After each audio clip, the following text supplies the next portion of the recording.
Magandang araw mga kabebs. Eto si Kabebang Ninyo, nagluluto nga pala ako ng swam na mais.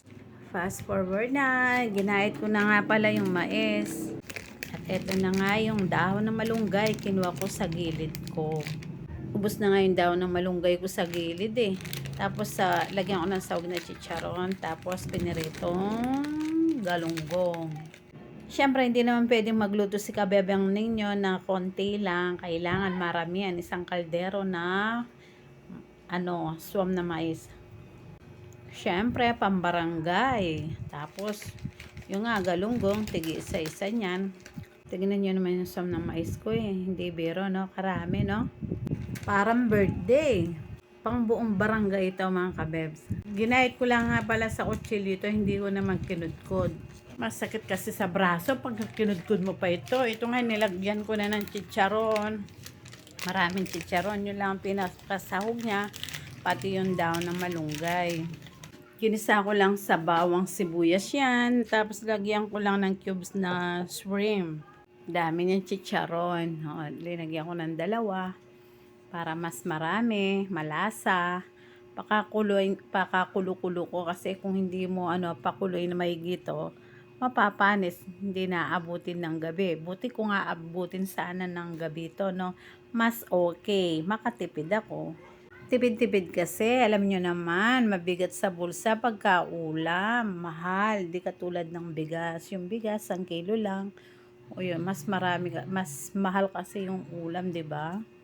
Para din ako bibili ng ulam mamayang gabi. Pagkakasya ko na ito hanggang gabi. Yung swam na mais at saka galunggong. Marami to. 10 balot na mais to binili ko. Ito na nga, ilalagay ko na yung isang plangga ng dahon ng malunggay. Ang ganda ng dahon ng malunggay ko, batang-bata, oh. Bagong pitas pa yan, kaya hindi siya mapait. Kasi yung dahon ng matanda na, ayaw ko, para sa akin mapait kasi yun. Pero yun ang masustansya, yung matandang dahon. Kaso ayaw ko, mas gusto ko yung batang dahon.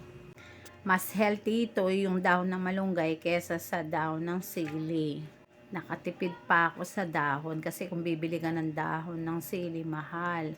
O ito, kukunin lang sa gilid-gilid sa tanim ko. Naubos na nga yung malunggay ko. Kinalbo ko na nga. Wala na akong mapagkukunan sa susunod niyan.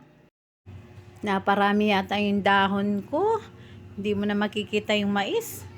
Malapit na. Pag kumulo na to, ito na, luto na. O, diba? Ang laki pa ng tipid ko itong araw na to. Kasi Gigi at saka swam na mais.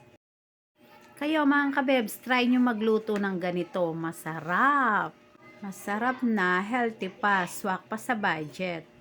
Bago nga pala ako magtatabi para mamayang gabi, kanya-kanya munang rarasyon ko para sa mga sister ko. Tigi isang mangkok para matikman naman ang luto ni Kabebang.